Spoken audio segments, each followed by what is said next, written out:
भारत के इतिहास में एक ऐसा समय भी आया जब देश का भाग्य कुछ विदेशी शासकों के हाथों में सिमट गया था। ये शासक, जिन्हें हम गवर्नर जनरल्स के रूप में जानते हैं, ब्रिटिश साम्राज्य के सबसे महत्वपूर्ण स्तंभ थे। ये गवर्नर जनरल्स केवल सत्ता के प्रतिनिधि नहीं थे, बल्कि वे उस विशाल साम्राज्य के मुख्य आर्किटेक्ट थे जिसने भारत के संसाधनों का एक्सप्लॉयटेशन किया और उसकी सांस्कृतिक और सामाजिक संरचना को गहरे तक प्रभावित किया। इन गवर्नर जनरल्स ने भारत की धरा पर अंग्रेजी साम्राज्यवाद के बीज बोए और अपने कुशल प्रशासन, सैन्य विजय और डिप्लोमेसी के माध्यम से इसे एक शक्तिशाली वृक्ष में परिवर्तित कर दिया। ये वे शख्सियतें थीं जिन्होंने अपने कार्यकाल के दौरान ब्रिटिश शासन को न केवल स्टेबिलिटी प्रदान की, बल्कि भारत की संपत्तियों और संसाधनों का ब्रिटेन के लिए भरपूर यूटिलाइजेशन किया। उनके द्वारा किए गए सुधार और नीतियां, चाहे वे रेलवे का विस्तार हो या न्यायिक प्रणाली का पुनर्गठन, अक्सर भारत के लिए हितकारी होने के बजाय ब्रिटिश साम्राज्य के हितों की पूर्ति का साधन बनकर रह गईं। परंतु इन गवर्नर जनरल्स के कार्यों को महज प्रशासनिक सुधारों तक सीमित नहीं किया जा सकता। यह भी आवश्यक है कि हम यह समझें कि कैसे उनके नेतृत्व में भारत की संपत्तियों का निरंतर एक्सप्लॉयटेशन हुआ और कैसे उनके निर्णयों ने भारतीय समाज में असंतोष और विद्रोह की भावना को जन्म दिया। इन शासकों ने भारतीय उपमहाद्वीप पर ब्रिटिश शासन की नींव को मजबूत किया, लेकिन इसके पीछे छुपा हुआ वह कठोर सच भी है जिसने भारत को एक लंबे समय तक गुलामी की बेड़ियों में जकड़ कर रखा। इस वीडियो में हम इन गवर्नर जनरल्स के जीवन और उनके कार्यकाल का विश्लेषण करेंगे, जो केवल भारत के लिए एक प्रशासनिक व्यवस्था नहीं थी, बल्कि यह वह युग था जब भारत के संसाधनों का असीमित एक्सप्लॉयटेशन हुआ और देश को एक विदेशी सत्ता के अधीन रहने के लिए मजबूर होना पड़ा। हम जानेंगे कि कैसे ये गवर्नर जनरल्स भारत में उपनिवेशवाद के मुख्य आधार बने और कैसे उनके फैसले आज भी इतिहास के पन्नों में दर्ज उस कड़वे सच की याद दिलाते हैं।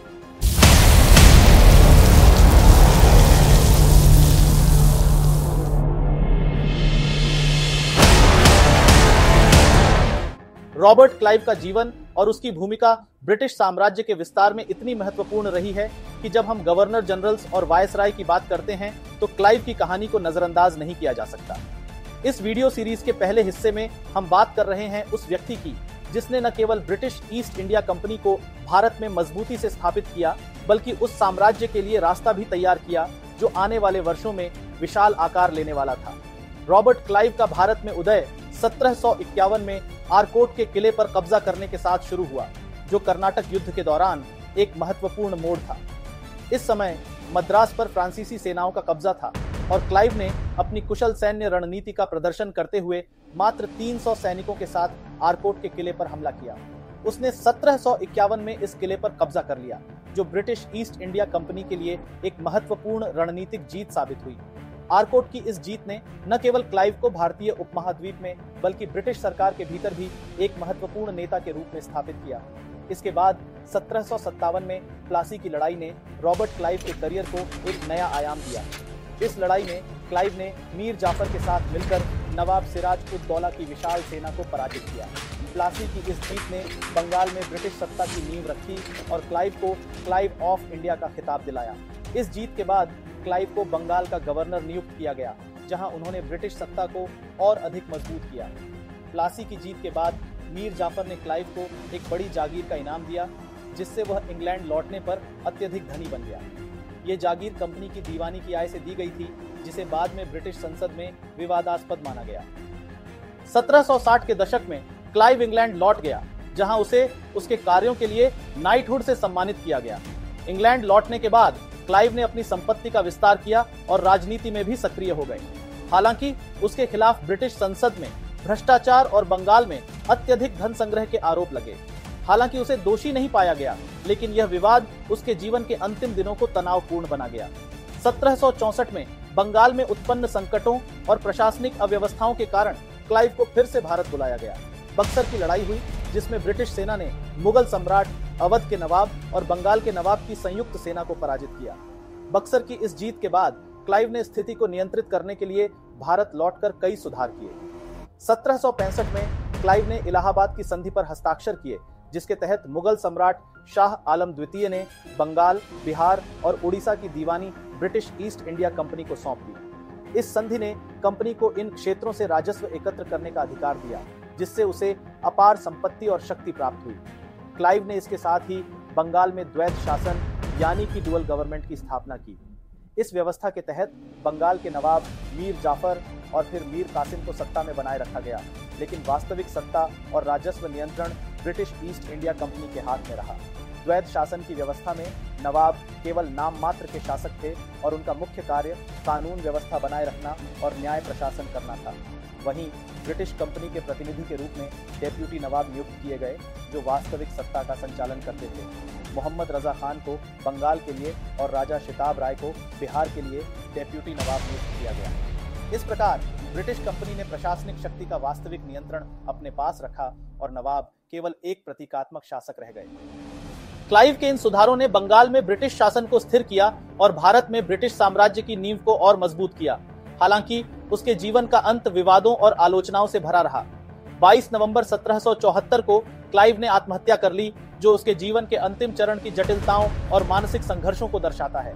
उनके कार्यों ने भारत में ब्रिटिश सत्ता के विस्तार में महत्वपूर्ण भूमिका निभाई, लेकिन उनके जीवन का अंत उतना ही विवादास्पद था जितना कि उनके निर्णय और कार्यकाल। क्लाइव की विरासत को आगे बढ़ाते हुए वॉरेन हेस्टिंग्स ने कंपनी के प्रशासन को एक नई दिशा दी। उनका कार्यकाल न केवल प्रशासनिक सुधारों के लिए जाना जाता है, बल्कि उन्होंने ब्रिटिश साम्राज्य को भारत में और भी गहरे तक जड़ें जमाने में सहायता की। वॉरेन हेस्टिंग्स का जन्म दिसंबर 1732 को ऑक्सफोर्डशायर के चर्चिल गांव में हुआ था। 18 वर्ष की उम्र में वे 1750 में ब्रिटिश ईस्ट इंडिया कंपनी में शामिल हुए और भारत आया। उसके करियर की शुरुआत में ही उसने 1757 में प्लासी की लड़ाई में रॉबर्ट क्लाइव के साथ नवाब सिराजुद्दौला को हराने में महत्वपूर्ण भूमिका निभाई, जिससे उसकी प्रतिष्ठा बढ़ी। इस जीत ने ब्रिटिश एम्पायर के विस्तार में एक महत्वपूर्ण मोड़ साबित किया और हेस्टिंग्स को भारत में कंपनी के शासन में महत्वपूर्ण भूमिका निभाने का अवसर मिला। 1772 में हेस्टिंग्स को बंगाल का गवर्नर नियुक्त किया गया। उस समय बंगाल, मद्रास और बॉम्बे 3 प्रमुख प्रेसिडेंसियां थीं, जिनमें से प्रत्येक का शासन अलग अलग गवर्नर द्वारा किया जाता था। ब्रिटिश गवर्नमेंट ने महसूस किया कि भारत में कंपनी के प्रशासन को अधिक संगठित और प्रभावी बनाने की आवश्यकता है। इस आवश्यकता के मद्देनजर 1773 में रेगुलेटिंग एक्ट पारित किया गया, जो ब्रिटिश ईस्ट इंडिया कंपनी के प्रशासनिक ढांचे में महत्वपूर्ण बदलाव लेकर आया। इस नए पद के तहत हेस्टिंग्स को बंगाल के गवर्नर के साथ साथ मद्रास और बॉम्बे की प्रेसिडेंसियों पर भी प्रशासनिक नियंत्रण मिला। उसे पूरे भारत में ब्रिटिश ईस्ट इंडिया कंपनी के सभी कार्यों का सर्वोच्च प्राधिकारी बना दिया गया। इस प्रकार बंगाल, मद्रास और बॉम्बे की प्रेसिडेंसियों का प्रशासनिक ढांचा एक केंद्रीकृत प्रणाली के तहत आ गया, जिसका नेतृत्व हेस्टिंग्स के हाथों में था। इस नए प्रशासनिक ढांचे के तहत एक 4 सदस्यीय काउंसिल का भी गठन किया गया, जो हेस्टिंग्स के साथ काम करती थी। काउंसिल के सदस्य थे sir Philip Francis, general Clavering, Richard Barwell और मॉनकटन। यह काउंसिल हेस्टिंग्स के प्रशासनिक निर्णयों पर निगरानी रखती थी और उनके कार्यों में सहायता करती थी। लेकिन यह काउंसिल हेस्टिंग्स के लिए एक सहयोगी इकाई बनने के बजाय मतभेदों और विवादों का केंद्र बन गई। काउंसिल के सदस्यों के बीच आंतरिक मतभेद और व्यक्तिगत प्रतिस्पर्धा हेस्टिंग्स के प्रशासन में लगातार बाधा डालती रही। विशेष रूप से सर फिलिप फ्रांसिस के साथ हेस्टिंग्स का तीव्र विरोध अत्यधिक कड़वाहट में बदल गया। दोनों के बीच प्रशासनिक दृष्टिकोण और नीतियों को लेकर अक्सर टकराव होता था। यह विरोध इतना बढ़ गया कि 1780 में दोनों के बीच एक द्वंद्व युद्ध तक हो गया, जिसमें फ्रांसिस घायल हो गए। यह घटना काउंसिल में चल रहे आंतरिक संघर्षों का चरमोत्कर्ष थी और इसने हेस्टिंग्स के लिए प्रशासनिक निर्णय लेना और भी कठिन बना दिया। इस प्रकार रेगुलेटिंग एक्ट के तहत बने इस प्रशासनिक ढांचे ने हेस्टिंग्स के लिए कई चुनौतियां पैदा की। हालांकि हेस्टिंग्स ने अपने अधिकारों का प्रयोग करते हुए कंपनी के शासन को सुदृढ़ करने का प्रयास किया, लेकिन काउंसिल के सदस्यों के साथ उसके मतभेद और विवाद उनके कार्यकाल के दौरान एक निरंतर समस्या बने रहे। इसके बावजूद हेस्टिंग्स ने अपने शासन के दौरान महत्वपूर्ण सुधार और नीतियां लागू की, जो ब्रिटिश एम्पायर के विस्तार और स्थिरता में सहायक साबित हुई। हेस्टिंग्स के कार्यकाल के दौरान कई महत्वपूर्ण युद्ध हुए, जिनमें से एक था 1774 का रोहिल्ला युद्ध। इस युद्ध का कारण रोहिल्ला सरदारों और अवध के नवाब के बीच विवाद था, जिसमें हेस्टिंग्स ने नवाब का समर्थन किया और रोहिल्लाओं के खिलाफ सैन्य कार्रवाई की। यह युद्ध अत्यधिक विवादास्पद रहा, क्योंकि इसने हेस्टिंग्स की नैतिकता और प्रशासनिक न्याय पर सवाल उठाए। इस युद्ध के दौरान रोहिल्ला सरदारों को पराजित कर दिया गया और उनके क्षेत्रों को अवध के नवाब के अधीन कर दिया गया, लेकिन हेस्टिंग्स के खिलाफ महाभियोग में इस युद्ध का महत्वपूर्ण स्थान रहा। इसके बाद पहला मराठा युद्ध 1775 से 1782 तक चला। इस युद्ध का कारण पेशवा माधवराव की मृत्यु के बाद उत्तराधिकार का विवाद था। हेस्टिंग्स ने रघुनाथ राव यानी कि राघोबा का समर्थन किया, जो पेशवा की गद्दी के दावेदार थे। ब्रिटिश ईस्ट इंडिया कंपनी और मराठों के बीच हुए इस संघर्ष में कई महत्वपूर्ण लड़ाइयां लड़ी गईं, जिनमें 1779 में वडगांव की लड़ाई भी शामिल थी, जिसमें ब्रिटिश आर्मी को पराजय का सामना करना पड़ा। इस हार के बावजूद हेस्टिंग्स ने अपनी कुशल कूटनीति से सालबाई की संधि यानी कि ट्रीटी ऑफ सालबाई के माध्यम से मराठों के साथ शांति स्थापित की, जिससे पश्चिमी भारत में ब्रिटिश एम्पायर की पकड़ मजबूत हुई। इस संधि के परिणाम स्वरूप राघोबा का दावा समाप्त हो गया, लेकिन कंपनी को अपने क्षेत्रीय और राजनीतिक लाभ को बनाए रखने में सफलता मिली। इसके साथ ही हेस्टिंग्स को मैसूर के साथ भी युद्ध का सामना करना पड़ा। 1779 से 1784 के बीच उन्होंने मैसूर के शासक हैदर अली और उनके बेटे टीपू सुल्तान के खिलाफ संघर्ष किया। यह युद्ध भारतीय उपमहाद्वीप में ब्रिटिश और मैसूर के बीच शक्ति संघर्ष का हिस्सा था। 1781 में पोलीलूर की लड़ाई में ब्रिटिश आर्मी को एक और हार का सामना करना पड़ा, जो टीपू सुल्तान के सैन्य कौशल का परिणाम था। हालांकि हेस्टिंग्स की योजनाओं और रणनीति के कारण अंततः ब्रिटिश आर्मी ने महत्वपूर्ण जीत हासिल की। 1784 में मंगलोर की संधि यानी कि ट्रीटी ऑफ मंगलोर के माध्यम से इस युद्ध का अंत हुआ, जिसमें दोनों पक्षों ने एक दूसरे की अधिग्रहित भूमि को वापस करने का निर्णय लिया। इस संधि के तहत ब्रिटिश और मैसूर दोनों के बीच अस्थायी शांति स्थापित हुई, लेकिन यह संघर्ष भविष्य में भी जारी रहा, जो आगे चलकर दूसरे और तीसरे आंग्ल मैसूर युद्ध का कारण बना। सूरत की संधि, सालबाई की संधि और मंगलोर की संधि, ये तीनों महत्वपूर्ण ट्रीटीज थीं, जिन्हें हेस्टिंग्स ने अपनी कूटनीति और सैन्य प्रयासों के माध्यम से सफलतापूर्वक संपन्न किया। इन ट्रीटीज ने भारत में ब्रिटिश एम्पायर के विस्तार और स्थायित्व को सुनिश्चित किया। सैन्य अभियानों के साथ ही हेस्टिंग्स ने प्रशासनिक सुधारों पर भी ध्यान केंद्रित किया। 1772 में उसने अदालत प्रणाली की स्थापना की, जिसमें सिविल और आपराधिक न्यायालयों का गठन किया गया। दीवानी अदालतों को दीवानी न्याय यानी कि सिविल जस्टिस प्रदान करने का दायित्व दिया गया, जबकि फौजदारी न्यायालयों में आपराधिक मामलों की सुनवाई की जाती थी। इस प्रणाली का उद्देश्य ब्रिटिश कानून के साथ भारतीय न्याय प्रणाली को समन्वित करना था, लेकिन इसे बाद में लॉर्ड कॉर्नवालिस द्वारा संशोधित और स्थायी रूप से स्थापित किया गया। इसके अलावा राजस्व संग्रहण के क्षेत्र में हेस्टिंग्स ने क्विंकेनियल सेटलमेंट की शुरुआत की। इस प्रणाली के तहत राजस्व संग्रहण के लिए 5 साल की अवधि के लिए ठेके दिए जाते थे, जिसमें जमींदारों और ठेकेदारों को भूमि से कर एकत्रित करने का अधिकार दिया गया। हालांकि इस प्रणाली ने जमींदारों और किसानों पर अत्यधिक दबाव डाल दिया और यह व्यावहारिक रूप से असफल रही। इसके बाद 1777 में हेस्टिंग्स ने इसे एक वार्षिक बंदोबस्त यानी कि एनुअल सेटलमेंट में बदल दिया, जिसमें हर साल भूमि के मूल्य का पुनर्मूल्यांकन किया जाता था और उसके अनुसार कर निर्धारण किया जाता था। शिक्षा के क्षेत्र में भी हेस्टिंग्स ने महत्वपूर्ण योगदान दिया। उन्होंने 1781 में कलकत्ता मदरसा की स्थापना की, जो इस्लामी शिक्षा के लिए समर्पित था। इसके अलावा संस्कृत और फारसी के अध्ययन को प्रोत्साहित करने के लिए भी उन्होंने कई प्रयास किए। 1784 में हेस्टिंग्स के कार्यकाल में एशियाटिक सोसाइटी ऑफ बंगाल की स्थापना हुई, जो भारतीय इतिहास, संस्कृति और साहित्य के अध्ययन के लिए एक प्रमुख संस्थान बना। हेस्टिंग्स का प्रशासनिक कार्यकाल विवादों से भी अछूता नहीं रहा। 1775 में महाराजा चैत सिंह से कर वसूली के प्रयास में उनकी संपत्ति जब्त करना और 1782 में अवध की बेगमों से संपत्ति जब्त करने का आदेश उनके कठोर प्रशासनिक नीतियों का प्रतीक बना। बनारस के राजा चैत सिंह से अतिरिक्त कर की मांग और अवध की बेगमों से बकाया आरण की वसूली के लिए उनके खजाने को जब्त करने के आदेश ने उनके शासन की छवि को और अधिक धूमिल किया और उन्हें गंभीर आलोचनाओं का सामना करना पड़ा। इन विवादों ने न केवल हेस्टिंग्स की प्रतिष्ठा को धक्का पहुंचाया, बल्कि उनके खिलाफ महाभियोग की प्रक्रिया को भी प्रेरित किया। इंडिया एक्ट पारित किया गया, जिसने कंपनी के मामलों पर ब्रिटिश गवर्नमेंट का नियंत्रण बढ़ाया। इसने हेस्टिंग्स के अधिकारों को सीमित कर दिया और उनके प्रशासन को चुनौती दी। पिट्स इंडिया एक्ट का उद्देश्य कंपनी के भारतीय मामलों पर सरकार की सीधी निगरानी सुनिश्चित करना था, जिससे कंपनी के प्रशासन में सुधार और भ्रष्टाचार पर अंकुश लग सके। इस एक्ट के तहत गवर्नर जनरल की काउंसिल के सदस्यों की संख्या घटाकर 3 कर दी गई, जिससे गवर्नर जनरल के निर्णयों पर अधिक नियंत्रण सुनिश्चित हो सके। इसके अलावा हेस्टिंग्स ने न्यायिक सुधारों के तहत हिंदू और मुस्लिम कानूनों यानी कि हिंदू एंड मुस्लिम लॉज के पुनरुद्धार का भी प्रयास किया। उन्होंने स्थानीय कानूनों और रीति रिवाजों को बनाए रखते हुए ब्रिटिश न्याय प्रणाली को भारतीय संदर्भ में लागू करने की कोशिश की। यह प्रयास न्यायिक प्रक्रिया में भारतीयों की भागीदारी सुनिश्चित करने और न्याय को अधिक स्थानीय और प्रासंगिक बनाने की दिशा में किया गया था। अंततः 1785 में जब हेस्टिंग्स इंग्लैंड लौटे तो उसे भ्रष्टाचार और अत्याचार के आरोपों का सामना करना पड़ा।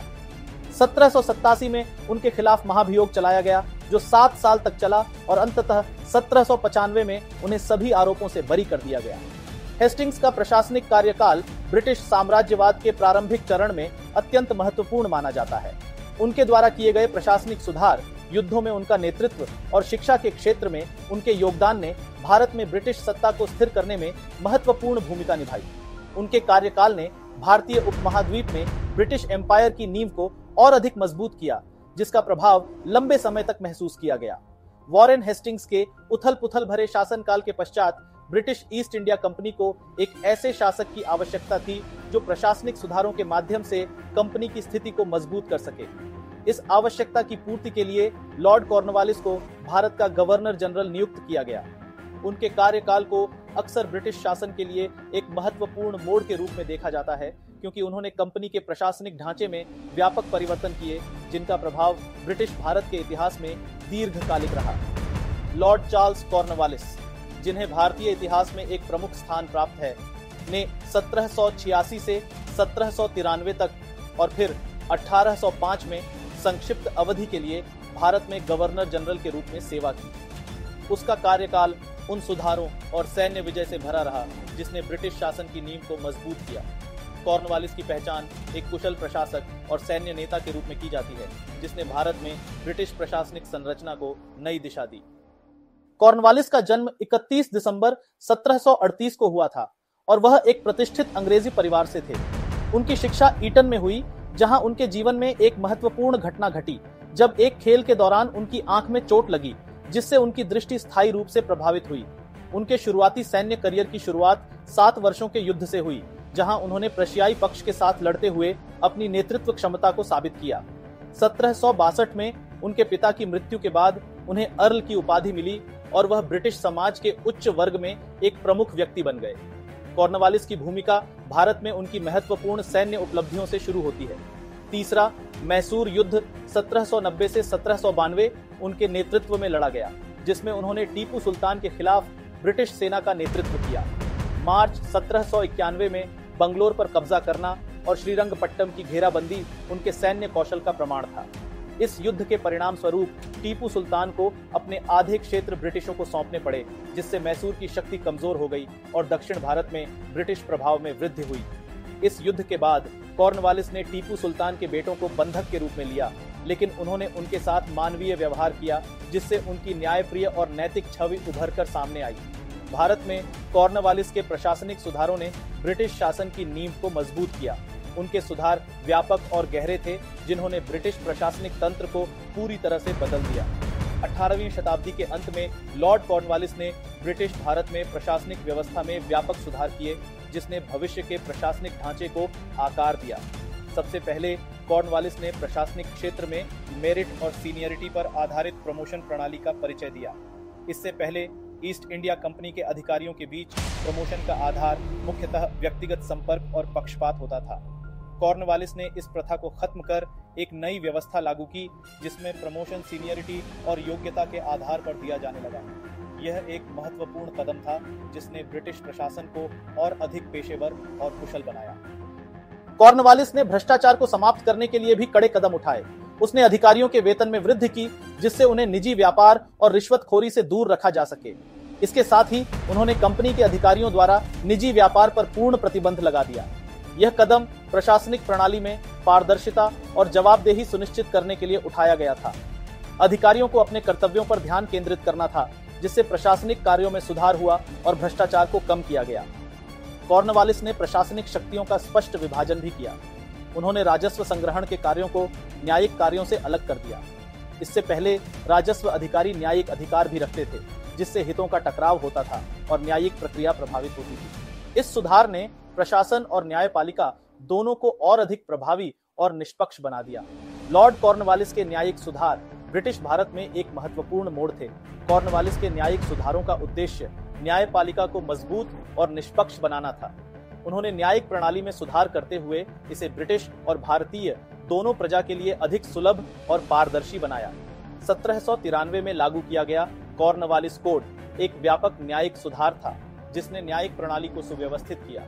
इस कोड के तहत न्यायालयों की एक श्रेणीबद्ध प्रणाली स्थापित की गई जिसमें मुंशीफ कोर्ट, रजिस्ट्रार कोर्ट, जिला कोर्ट, सर्किट कोर्ट और सदर दीवानी अदालत शामिल थे। इस प्रणाली का उद्देश्य न्यायिक प्रक्रिया को अधिक सुलभ, प्रभावी और न्याय संगत बनाना था। इस व्यवस्था के तहत नागरिक और आपराधिक मामलों को अलग अलग अदालतों में सुना गया, जिससे न्यायिक प्रक्रिया अधिक संगठित और स्पष्ट हो गई। कॉर्नवालिस ने कानून की सर्वोच्चता का सिद्धांत स्थापित किया, जिसके तहत सभी व्यक्तियों, चाहे वे यूरोपीय हों या भारतीय, को एक समान न्याय मिलना सुनिश्चित किया गया। पहले यूरोपीय लोगों को भारतीय कानून के तहत नहीं लाया जाता था, लेकिन कॉर्नवालिस कोड ने इस प्रथा को समाप्त कर दिया। इस सुधार ने न्यायपालिका में एक रूपता और निष्पक्षता की स्थापना की, जिससे सभी लोगों को समान न्याय मिल सका और ब्रिटिश शासन की वैधता को मजबूत किया गया। कॉर्नवालिस ने न्यायिक और प्रशासनिक कार्यों को स्पष्ट रूप से विभाजित किया। उन्होंने जिला कलेक्टरों से न्यायिक अधिकार छीनकर उन्हें केवल राजस्व संग्रहण के कार्यों तक सीमित कर दिया। इससे न्यायपालिका की स्वतंत्रता सुनिश्चित हुई और न्यायिक कार्यों में प्रशासनिक हस्तक्षेप को रोका गया। इस सुधार का उद्देश्य यह सुनिश्चित करना था कि न्यायिक प्रक्रिया स्वतंत्र और निष्पक्ष हो, जिससे जनता का विश्वास न्यायपालिका में बना रहे। अब हम राजस्व सुधार के विषय पर चर्चा करेंगे, जो कॉर्नवालिस के शासन का सबसे महत्वपूर्ण योगदान माना जाता है। कॉर्नवालिस के राजस्व सुधारों का उद्देश्य ब्रिटिश सरकार के लिए स्थिर और निरंतर राजस्व प्रवाह सुनिश्चित करना था, लेकिन इसके कुछ दीर्घकालिक प्रभाव भारतीय कृषि समाज पर नकारात्मक रूप से पड़े। 1793 में कॉर्नवालिस ने बंगाल में परमानेंट सेटलमेंट की शुरुआत की, जो एक क्रांतिकारी कदम था। इस व्यवस्था के तहत जमींदारों को भूमि के स्थायी मालिक के रूप में मान्यता दी गई और उनसे एक निश्चित राशि का राजस्व सरकार को देने का आदेश दिया गया। इस व्यवस्था का उद्देश्य राजस्व संग्रहण में स्थिरता लाना था। हालांकि इस प्रणाली के दीर्घकालिक प्रभाव नकारात्मक साबित हुए। जमींदारों ने किसानों से अधिक राजस्व वसूलने के लिए उन्हें शोषित किया, जिससे किसानों की स्थिति बदतर हो गई। इस व्यवस्था ने बंगाल में एक शक्तिशाली जमींदार वर्ग का उदय किया, जिसने ग्रामीण समाज में व्यापक नियंत्रण हासिल कर लिया और किसानों की स्थिति को कमजोर कर दिया। परमानेंट सेटलमेंट का सबसे बड़ा नुकसान किसानों को उठाना पड़ा। जमींदारों द्वारा उच्च राजस्व की मांग के कारण किसान अत्यधिक कर्ज में डूब गए और उनकी आर्थिक स्थिति दिन ब दिन खराब होती गई। इस व्यवस्था ने कृषि उत्पादन को भी प्रभावित किया, क्योंकि किसानों के पास अब अपनी जमीन पर निवेश करने के लिए पर्याप्त संसाधन नहीं बचे थे। इस नीति के परिणाम स्वरूप बंगाल में कई स्थानों पर अकाल और कृषि संकट उत्पन्न हुआ, जो 19वीं सदी में व्यापक रूप से देखा गया। परमानेंट सेटलमेंट के माध्यम से कॉर्नवालिस ने ब्रिटिश प्रशासन के लिए एक स्थिर राजस्व प्रवाह सुनिश्चित किया, जिसने उसे अपने शासन को अधिक स्थायी और प्रभावी बनाने में मदद की। हालांकि इस व्यवस्था के सामाजिक और आर्थिक परिणामों की अनदेखी ने बंगाल में एक दीर्घकालिक संकट पैदा कर दिया, जिसका असर पूरे भारत पर पड़ा। कॉर्नवालिस की कूटनीतिक और सैन्य भूमिकाएं यूरोप में भी महत्वपूर्ण थीं। अपने पहले कार्यकाल के बाद उन्होंने ऑस्ट्रिया के साथ युद्ध के दौरान ब्रसेल्स में महत्वपूर्ण वार्ताएं की और ब्रिटेन की रक्षा प्रणाली में master general of the ordnance के रूप में सेवा की। उन्होंने 1802 में नेपोलियन के शासन के साथ एमीन्स की संधि पर हस्ताक्षर किए, जिससे ब्रिटेन और फ्रांस के बीच अस्थायी रूप से युद्ध समाप्त हुआ। 1805 में कॉर्नवालिस ने 66 वर्ष की आयु में भारत में गवर्नर जनरल के रूप में लौटने का निर्णय लिया। उसे उस लॉर्ड वेल्लेस्ली की आक्रामक नीतियों से उत्पन्न वित्तीय संकट का सामना करना पड़ा। हालांकि भारत लौटने के बाद उसकी तबीयत तेजी से बिगड़ गई और 5 अक्टूबर 1805 को गाजीपुर में उसका निधन हो गया, जहां उसे दफनाया गया। उसकी सेवाओं के सम्मान में उसे ब्रिटिश क्राउन द्वारा मार्क्विस की उपाधि दी गई, जो उनके योगदान और सेवाओं के प्रति सम्मान का प्रतीक थी। कॉर्नवालिस का कार्यकाल भारतीय प्रशासनिक इतिहास में एक महत्वपूर्ण मोड़ साबित हुआ। उसके प्रशासनिक, न्यायिक और राजस्व सुधारों ने ब्रिटिश शासन की नींव को मजबूत किया और भारतीय उपमहाद्वीप में एक संगठित और कुशल प्रशासनिक ढांचे की स्थापना की। हालांकि उसके कुछ निर्णयों, विशेषकर परमानेंट सेटलमेंट की आलोचना भी हुई, जिसने बंगाल की कृषि अर्थव्यवस्था पर नकारात्मक प्रभाव डाला और 19वीं सदी में बंगाल में कृषि संकट और अकालों में योगदान दिया। इसके अतिरिक्त उसके सुधारों में नस्लीय भेदभाव का भी एक पहलू शामिल था, क्योंकि उन्होंने भारतीयों को उच्च प्रशासनिक पदों से बाहर रखा, यह मानते हुए कि वे स्वाभाविक रूप से भ्रष्ट थे। जॉन शोर का कार्यकाल, जो 1793 से 1799 तक चला, भारतीय इतिहास में महत्वपूर्ण था, विशेषकर भूमि राजस्व प्रणाली के विकास में। उसने स्थायी बंदोबस्त यानी कि परमानेंट सेटलमेंट की योजना बनाने में महत्वपूर्ण भूमिका निभाई। इस योजना का उद्देश्य ब्रिटिश ईस्ट इंडिया कंपनी के लिए राजस्व की स्थिरता सुनिश्चित करना था। इस प्रणाली के तहत बंगाल और बिहार के जमींदारों को भूमि के स्थायी मालिक के रूप में मान्यता दी गई, जिसमें उन्हें एक निश्चित वार्षिक राजस्व देना होता था, चाहे पैदावार कितनी भी हो। हालांकि इस व्यवस्था ने जमींदारों और काश्तकारों दोनों के लिए गंभीर चुनौतियां पैदा की। जमींदारों पर उच्च कर का दबाव इतना अधिक था कि उनमें से कई को अपनी भूमि नीलाम करनी पड़ी। इसके परिणाम स्वरूप काश्तकारों पर अत्यधिक दबाव डाला गया और उनकी आर्थिक स्थिति और भी खराब हो गई। स्थायी बंदोबस्त प्रणाली ने भारतीय कृषि में असमानता को बढ़ावा दिया, जिसके परिणाम स्वरूप बंगाल में गंभीर अकाल भी हुए। इसके अलावा इस प्रणाली के दीर्घकालिक प्रभाव भी नकारात्मक थे। इसने एक नए वर्ग को जन्म दिया, जिसे एब्सेंटी लैंडलॉर्ड्स कहा जाता है, जो अपनी जमीन और किसानों की भलाई में कोई रुचि नहीं रखते थे। इन जमींदारों ने अपने खेतों की देखभाल और सुधार के बजाय केवल राजस्व एकत्रित करने पर ध्यान केंद्रित किया, जिससे भारतीय कृषि और भी पिछड़ गई। इस व्यवस्था को बाद में उड़ीसा, उत्तरी मद्रास और वाराणसी के जिलों में भी लागू किया गया, जिससे व्यापक असमानता और उत्पीड़न का माहौल बना। जॉन शोर का नीतिगत दृष्टिकोण हस्तक्षेपकारी और सतर्क था। उन्होंने आक्रामक विस्तार की बजाय शांति बनाए रखने पर जोर दिया, जिससे ब्रिटिश प्रशासनिक ढांचे को मजबूत करने में मदद मिली। उन्होंने न्यायिक प्रणाली में भी सुधार किए, जिससे ब्रिटिश नियंत्रण और सुदृढ़ हुआ। इसके बावजूद उनके उत्तराधिकारी लॉर्ड वेलेस्ली ने आक्रामक विस्तार और सैन्य कार्रवाइयों पर जोर दिया, जो शोर की नीतियों से काफी भिन्न था।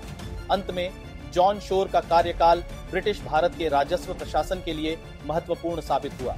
उसकी स्थायी बंदोबस्त योजना ने न केवल ब्रिटिश राजस्व को स्थिर किया, बल्कि भारतीय भूमि मालिकों और किसानों की स्थिति को भी गहराई से प्रभावित किया। उसके निर्णय और नीतियां ब्रिटिश शासन की दीर्घकालिक स्थिरता और विस्तार में महत्वपूर्ण भूमिका निभाई। कॉर्नवालिस और जॉन शोर के कंसोलिडेशन के बाद अब वक्त आ चुका था साम्राज्य के विस्तार का, और इस कार्य के लिए जिस व्यक्ति को चुना गया वह था लॉर्ड वेलेस्ली।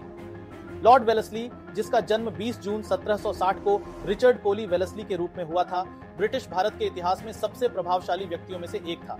उसने हैरो, ईटन और क्राइस्ट चर्च, ऑक्सफोर्ड में शिक्षा प्राप्त की थी और क्लासिकल लैंग्वेजेस में अच्छी तरह से पारंगत था। वेलेस्ली को ब्रिटिश पार्लियामेंट के सदस्य और बोर्ड ऑफ कंट्रोल में सेवा देने के बाद 18 मई 1798 को 37 वर्ष की आयु में भारत का गवर्नर जनरल नियुक्त किया गया था।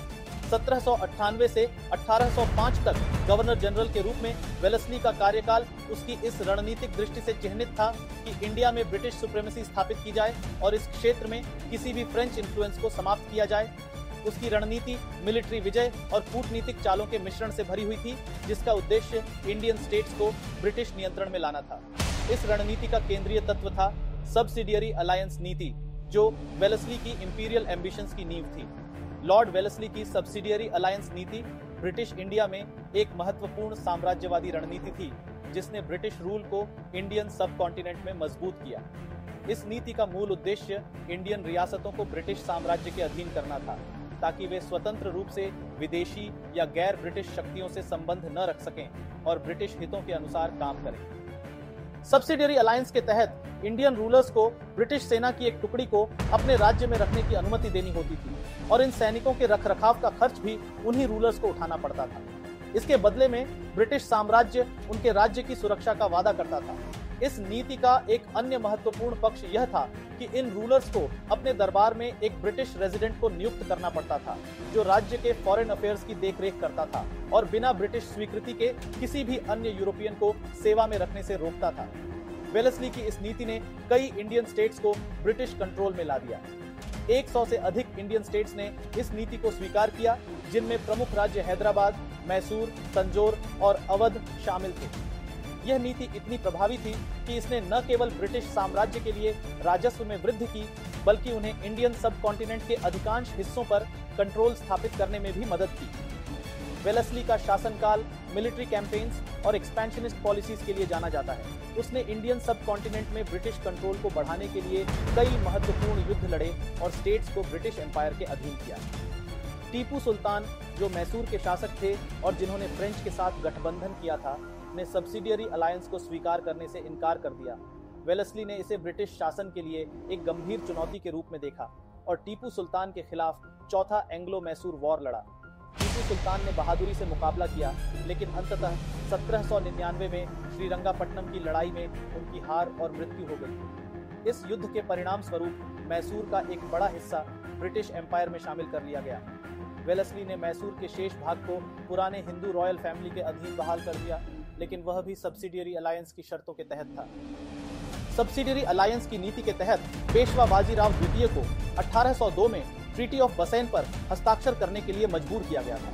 यह ट्रीटी मराठा लीडर्स के लिए अस्वीकार्य थी, जिससे वे ब्रिटिश के खिलाफ संघर्ष में उतर आए। द्वितीय एंग्लो मराठा वॉर में वेलेस्ली ने मराठा कन्फेडरेसी के कई प्रमुख लीडर्स जैसे सिंधिया और भोंसले को हराया और उनके बड़े क्षेत्रों को ब्रिटिश एम्पायर में शामिल कर लिया। इस युद्ध ने ब्रिटिश साम्राज्य को भारत के वेस्टर्न और नॉर्दर्न रीजन्स में मजबूत किया और मराठा कन्फेडरेसी की शक्ति को गंभीर रूप से कमजोर कर दिया। मिलिट्री विजय के अलावा वेलेस्ली ने ब्रिटिश इंडिया के एडमिनिस्ट्रेशन में भी महत्वपूर्ण योगदान दिया। वेलेस्ली ने महसूस किया कि एक अच्छी तरह से प्रशिक्षित एडमिनिस्ट्रेटिव वर्कफोर्स की आवश्यकता है और इसके लिए उसने कैलकाटा में फोर्ट विलियम कॉलेज की स्थापना की, जो इंडियन लैंग्वेजेस, लॉज और कस्टम्स में सिविल सर्वेंट्स को प्रशिक्षित करता था। यद्यपि यह कॉलेज 1802 में बंद हो गया, इसने भारत में ब्रिटिश एडमिनिस्ट्रेशन के प्रोफेशनलाइजेशन के लिए एक मिसाल कायम की और उर्दू, संस्कृत और पर्शियन जैसी इंडियन लैंग्वेजेस में अपने योगदान के लिए प्रसिद्ध हो गया। वेलेस्ली की नीतियां ब्रिटिश एम्पायर को इंडिया में सुप्रीम पावर बनाने के लिए थीं। उसकी एक्सपेंशनिस्ट पॉलिसीज ने न केवल इंडियन स्टेट्स को कमजोर किया, बल्कि उन्हें ब्रिटिश अथॉरिटी के अधीन कर दिया। यह नीतियां इतनी प्रभावशाली थीं कि उन्होंने ब्रिटिश को पूरे इंडिया पर प्रभुत्व स्थापित करने में सक्षम बनाया। वेलेस्ली ने अवाध के नवाब को मिसगवर्नेंस के आरोप में अपने क्षेत्रों को छोड़ने के लिए मजबूर किया। यह कदम ब्रिटिश एम्पायर के एक्सपेंशनिस्ट उद्देश्यों को दर्शाता है, जिसमें इंडियन स्टेट्स को कमजोर करना और उन्हें ब्रिटिश अधीनता में लाना शामिल था। इसके अलावा वेलेस्ली ने कई अन्य क्षेत्रों जैसे कि तंजौर, कर्नाटक और सूरत को भी ब्रिटिश एम्पायर में शामिल किया। हालांकि वेलेस्ली की नीतियों से ब्रिटिश एम्पायर को काफी सफलता मिली, लेकिन उसकी एग्रेसिव पॉलिसीज विवादास्पद भी थीं।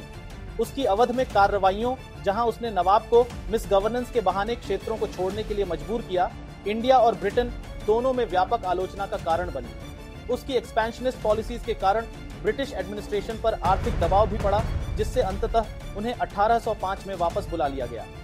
हालांकि इंडिया छोड़ने तक वेलेस्ली ने पूरे सब कॉन्टिनेंट में ब्रिटिश सुप्रीमेसी स्थापित कर दी थी, जिससे इंडियन इतिहास के ढांचे पर एक स्थायी प्रभाव पड़ा। सर जॉर्ज बार्लो का कार्यकाल ब्रिटिश इंडिया के इतिहास में एक महत्वपूर्ण लेकिन विवादास्पद दौर साबित हुआ। कॉर्नवालिस और वेल्सली जैसे लीडर्स के बाद, जिन्होंने ब्रिटिश एम्पायर की नींव को मजबूत किया और इसे विस्तार दिया, सर जॉर्ज बार्लो का शासनकाल अस्थायी गवर्नर जनरल के रूप में शुरू हुआ। उसका मुख्य उद्देश्य इकोनॉमी को सुधारना और व्यवस्था में सुधार लाना था, यानी कि उसने ब्रिटिश एडमिनिस्ट्रेशन की शक्ति को बनाए रखने के लिए इकोनॉमी और रिट्रेंचमेंट की पॉलिसीज पर अधिक ध्यान केंद्रित किया। उनका कार्यकाल मुख्यतः वेल्लोर म्यूटिनी के कारण जाना जाता है, जो 1806 में हुआ था। 10 जुलाई 1806 को वेल्लोर फोर्ट में इंडियन सीपॉइज द्वारा ब्रिटिश रूल के खिलाफ एक विद्रोह शुरू हुआ। इस विद्रोह का प्रमुख कारण ब्रिटिश अथॉरिटीज द्वारा सीपॉइज की रिलीजियस और कल्चरल प्रैक्टिसेस में हस्तक्षेप करना था। विशेष रूप से नए ड्रेस कोड ने हिंदू सोल्जर्स को माथे पर रिलीजियस मार्क्स यानी कि तिलक लगाने से मना किया और मुस्लिम सोल्जर्स को अपनी दाढ़ी मुंडवाने और मूंछें काटने के लिए मजबूर किया। ये नया रेगुलेशन सीपॉइज के रिलीजियस बिलीफ्स के खिलाफ था और इसने उनके बीच गहरी नाराजगी पैदा कर दी। इसके अलावा टीपू सुल्तान के फैमिली के साथ ब्रिटिश अथॉरिटीज द्वारा किया गया डिसरिस्पेक्ट भी इस विद्रोह का एक प्रमुख कारण था। वेल्लोर फोर्ट में सीपॉइज ने ब्रिटिश सोल्जर्स पर हमला किया और कई सोल्जर्स को मार दिया। उन्होंने किले पर मैसूर सल्तनत का फ्लैग फहराया, जो उनके प्रतिरोध का प्रतीक था।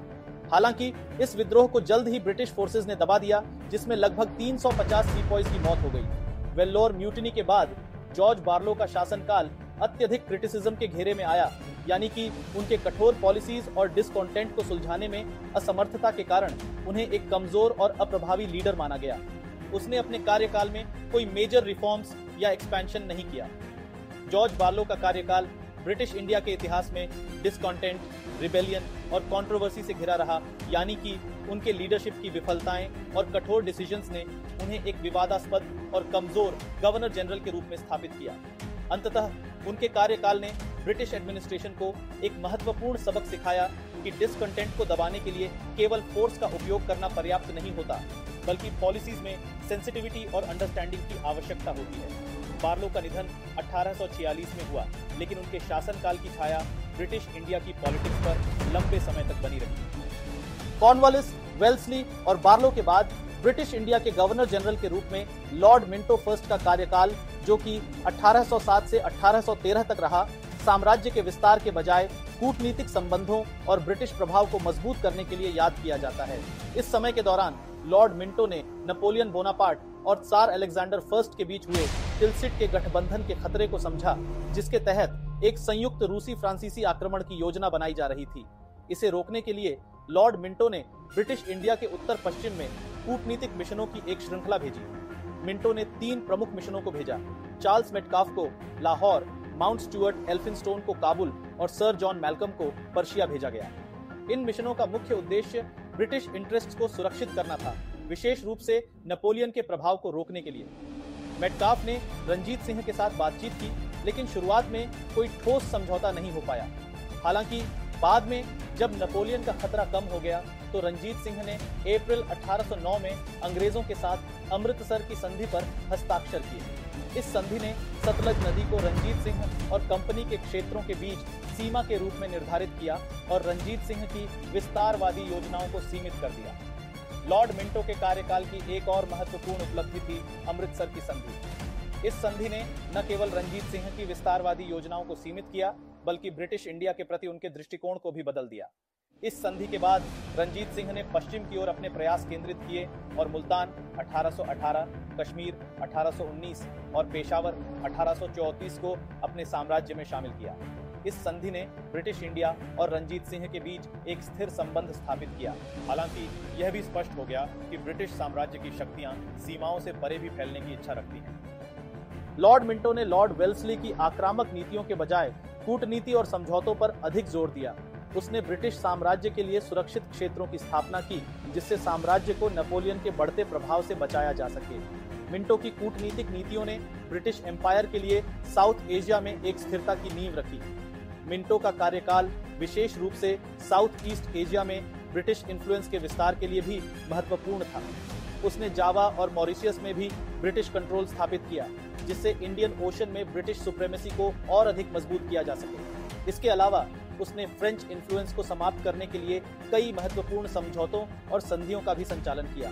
लॉर्ड मिंटो का कार्यकाल कूटनीति और साम्राज्य की स्थिरता पर केंद्रित था और इसने ब्रिटिश एम्पायर को नेपोलियन के खतरे से बचाने में महत्वपूर्ण भूमिका निभाई। उसके प्रयासों ने न केवल ब्रिटिश इंडिया की सीमाओं को सुरक्षित किया, बल्कि उसके साम्राज्य के लिए एक स्थिर और सुरक्षित भविष्य की नींव भी रखी। लॉर्ड मिंटो का निधन 1813 में हुआ, लेकिन उसके कार्यों का प्रभाव ब्रिटिश एम्पायर पर लंबे समय तक बना रहा। लॉर्ड हेस्टिंग्स, जिसका असली नाम फ्रांसिस रॉडन हेस्टिंग्स था, ने 1813 में गवर्नर जनरल का पदभार संभाला, एक ऐसे समय में जब भारत में ब्रिटिश एम्पायर के विस्तार की संभावनाएं प्रबल थी।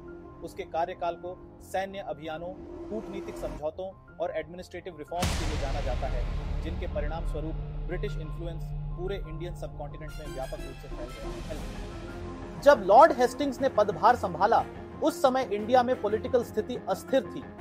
सेंट्रल इंडिया में पिंडारियों का आतंक व्याप्त था, जो विभिन्न क्षेत्रों में लूटपाट कर रहे थे। इसी के साथ मराठा एम्पायर, जो भले ही विखंडित था, अब भी ब्रिटिश प्रभुत्व के लिए एक बड़ी चुनौती बना हुआ था। नेपाल में गोरखा शक्ति का उभार भी ब्रिटिश साम्राज्य के लिए एक नया खतरा बनकर उभरा था। हेस्टिंग्स के कार्यकाल की शुरुआत में ही उसे गोरखों से निपटना पड़ा। एंग्लो नेपाल वॉर, जो क्षेत्रीय विवादों और गोरखों के एग्रेसिव एक्सपेंशन के कारण हुआ, हिमालय के दुर्गम क्षेत्रों में लड़ा गया। गोरखों ने अपनी युद्ध कला से ब्रिटिश आर्मी को कड़ी टक्कर दी, लेकिन अंततः 1816 में सुगौली ट्रीटी के माध्यम से यह संघर्ष समाप्त हुआ। यह ट्रीटी ब्रिटिश के लिए अत्यधिक अनुकूल साबित हुई, क्योंकि इसके तहत नेपाल ने कुमाऊं और गढ़वाल जैसे महत्वपूर्ण क्षेत्रों को ब्रिटिश के हाथों में सौंप दिया। इसके साथ ही ब्रिटिश ने काठमांडू में एक स्थायी ब्रिटिश रेजिडेंट की स्थापना की, जिससे नेपाल के भीतर ब्रिटिश इन्फ्लुएंस स्थायी हो गया। हेस्टिंग्स के सामने एक और बड़ी चुनौती पिंडारियों का आतंक था। ये ग्रुप्स, जो पहले मराठों के लिए मर्सनरीज के रूप में काम करते थे, अब स्वतंत्र रूप से सेंट्रल इंडिया में लूटिंग कर रहे थे।